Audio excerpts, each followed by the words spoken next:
என் அன்பான ஆண்மனைய சொந்தங்களே, இந்த இயற்கையால நம்ம வாழ்ந்து கொண்டு இருக்கோம், இயற்கையால சுவாசிச்சு கொண்டு இருக்கோம், இயற்கையால நம்ம பார்த்து கொண்டு இருக்கோம், இயற்கையால கேட்டு கொண்டு இருக்கோம், இயற்கையால நம்ம நடமாடி கொண்டு இருக்கோம்.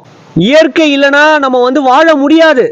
இயற்கை கொடுக்கிற தன்மையில இருக்கு, ஆனா மனிதன் எடுக்கிற தன்மையிலே இருக்கான், பதுக்கி வச்சுனே இருக்கான், பதுக்கிற தன்மையிலே இருக்கான். அப்புறம் எப்படி வாழ்க்கை விளங்கும்? அப்புறம் எப்படி வாழ்க்கை நல்ல நிலைமைக்கு வரும்? அப்புறம் எப்படி நம்ம நல்லா வாழ முடியும்? அப்புறம் எப்படி நம்ம வசதியா வாழ முடியும்? கொடுக்கிற தன்மைக்கு வந்தா தானே வசதியா வாழ முடியும். நம்ம புடுங்கினே இருக்கோம், பதுக்கினே இருக்கோம், அப்புறம் எப்படி நம்ம நல்லா வாழ முடியும்? அப்புறம் எப்படி நம்ம நோய் நொடி இல்லாம வாழ முடியும்? இயற்கை அன்னை நம்ம பேரன்பு கொண்டு காதலிச்சு நமக்கு உணவளிக்கிறாங்க, காற்றை கொடுக்குறாங்க, மழையை கொடுக்குறாங்க, நெருப்பை கொடுக்குறாங்க, நம்ம வாழ்வதற்கு நிலத்தை கொடுக்குறாங்க.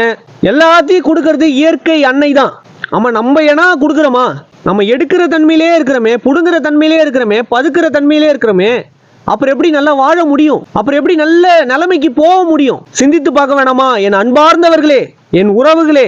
சூரியன் வெளிச்சத்தை கொடுக்குது, சந்திரன் குளுமையை கொடுக்குது, வானம் மழையை கொடுக்குது, இந்த பூமி விதைகளை முளைய வச்சு கொடுக்குது, இங்க இருக்கிற மரங்கள்லாம் காய் கனிகளை கொடுக்குது, பழ வகையில கொடுக்குது, நவதானியங்களை கொடுக்குது, சிறுதானியங்களை கொடுக்குது, கீரை வகையில கொடுக்குது.